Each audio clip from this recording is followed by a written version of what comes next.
10 दिन पहले जैसा कार्य होता है उसमें हम लोग पूरी ताकत लगा करके इंश्योर करते हैं, सुनिश्चित करते हैं कि यह कार्यक्रम सफल हो। परम पूज्य गुरुदेव ने उस जमाने के हिसाब से इस तरह के छोटे छोटे काम तो नहीं लिए, युग निर्माण योजना का काम लिया, युग के निर्माण का काम लिया, जमाने को बदलने का काम किया। उन्होंने अनुभव किया और भी बहुत सारे लोग अनुभव किया करते थे, कहा करते थे आजकल तो जमाना ही ऐसा है, कलयुग है, ये तो होगा ही। मान करके बैठे थे कि इस जमाने में अनीति, अत्याचार, बुराई, व्यभिचार, भ्रष्टाचार, मारपीट, छीना झपटी, ये तो होना ही है। परंतु परम पूज्य गुरुदेव, जिनको उनके गुरु ने चयन किया था एक बहुत बड़े काम के लिए, और वह काम था कि जमाने को बदलने, और उसकी जो सबसे छोटी से छोटी इकाई होती है, स्मॉलेस्ट यूनिट जो होती है, वो व्यक्ति होता है, इंसान होता है, चाहे वह स्त्री हो, चाहे पुरुष हो, चाहे बालक हो, चाहे बालिका हो। और व्यक्ति निर्माण से लेकर के परिवार निर्माण, समाज निर्माण, राष्ट्र निर्माण और फिर युग निर्माण का सपना समझोते हुए वे उस तरफ बढ़ चले। और जिनको भगवान ने, परम पूज्य गुरुदेव ने, परम माता जी ने दिव्य दृष्टि दी है, वे युग का निर्माण होते हुए देख रहे हैं। युग का निर्माण हो रहा है, सुनिश्चित संभावना दिखाई दे रही है।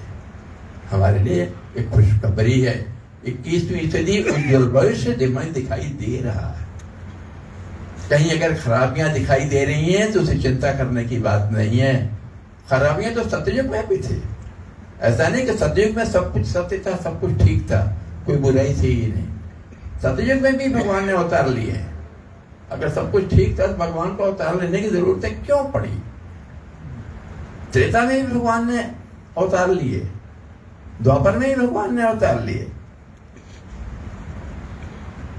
और कलयुग में भी परम पूज्य गुरुदेव आकर के जमाने को बदलने के लिए, फिर से पुरानी भावनाएं स्थापित करने के लिए, उनको महत्व देने के लिए, इंसानों को, व्यक्तियों को, आपको, आप सभी को, और बहुत सारे ऐसे लोग जो आप जैसे हैं, जो यहाँ नहीं आए हैं, उन सबके अंदर एक ज्योति जगा दी है गुरुदेव। और यह सारा कुछ कार्य परम पूज्य ने मथुरा से किया।